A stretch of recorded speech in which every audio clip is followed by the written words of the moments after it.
Kaixo, estatika gaian jarritzen dugu eta ikusiko dugu nola deskonposatzen diren planoan galduta ditugun indarrak. Orain arte ikusi ditugun indarrak ziren konkurrenteak.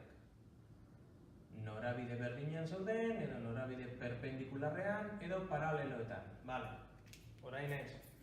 Orain, indarrak egon daitezke, ariketak ikusiko ditugu, indar bat hemen adibidez, eta beste bat hemen. Ikusiko dugu nola egiten diren ariketa hauek. Baina hori baino lehenago ikusi behar dugu nola deskonposatu egiten da indarra. Demagun, badugula hemen F indarra planoan galduta, XY planoan. Zer egingo dugu? Makil bat izango bazan eta foko bat jarriko bagenu hemen gerizpe bat emango zuen honek, bai?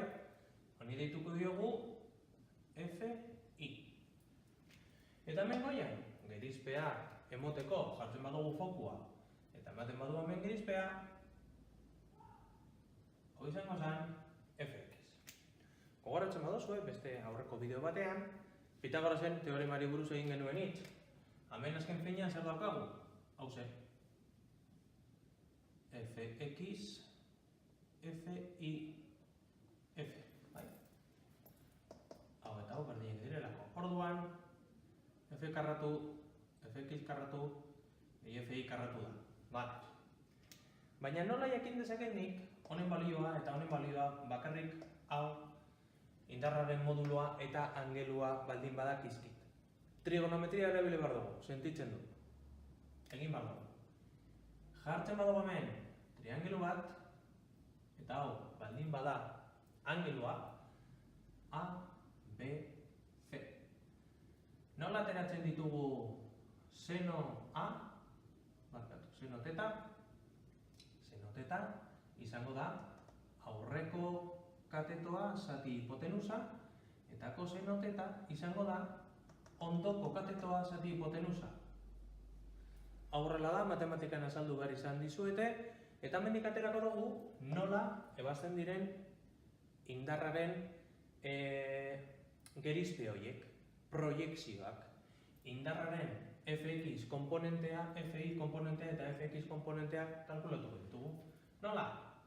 Hemendik ateratzen dugu B badela C bider seno teta, eta hemendik ateratzen dugu C bider koseno izango dela A izango da C bider koseno teta, bai? Joaten bagara gure marrazki horretara, joaten bagara gure diagrama horretara, letrak aldatuko ditugu. Zein da B? Eta hau. Orduan hemendik atera dezakegu Fi izango dela F bider seno teta, eta hemendik aterako dugu Fx badela F bider koseno teta. Bale?